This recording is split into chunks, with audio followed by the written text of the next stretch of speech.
Hello, educators. Here are some ideas for using Jennifer Jones's School Supply On Strike series. I recently discovered Jennifer Jones's series about school supplies on strike.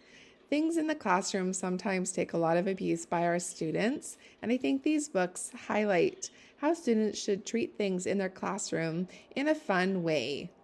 It can be a joking way to talk about the topic, but also something serious that we can teach our students at the same time.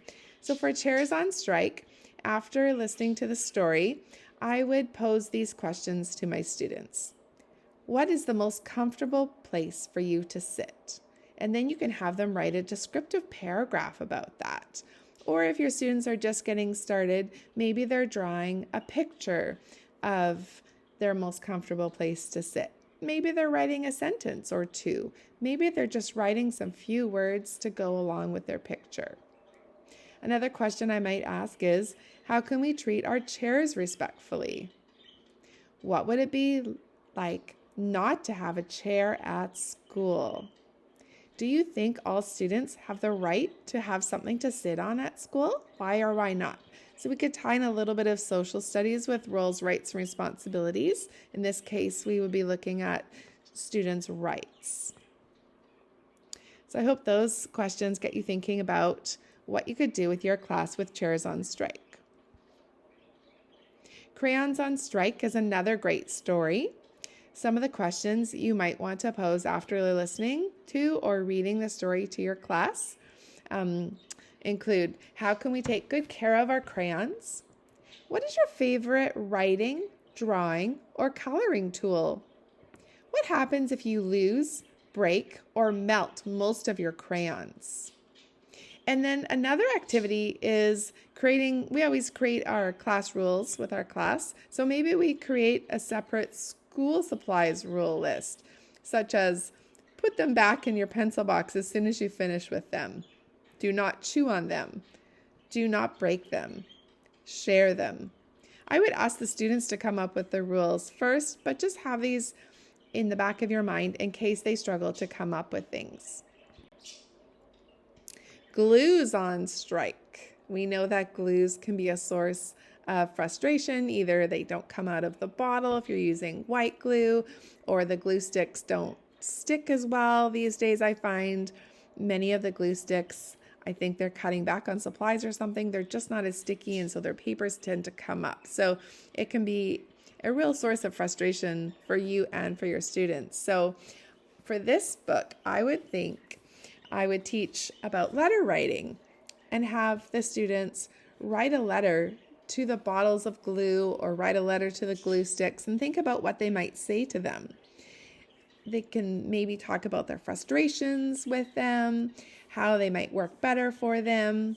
And then also another activity could be, what would life be like without glue? I would love to see what they would come up with. Maybe they would switch to talking about tape. Maybe they would have to draw things instead of gluing things together. Or I would love to hear what they would come up with that with their imaginations. I hope that gets you thinking about glues on strike. Pencils on strike is another great one for using with your students. For this one, I would tap into the students' imagination and have them personify the pencils so that they can imagine what it'd be like if pencils had feelings. And then you can ask them these questions. How do you think pencils feel about being sharpened, being left on the ground, being chewed on, being snapped in half, becoming very small? So have them really think about that piece of pencils having feelings and what would that be like?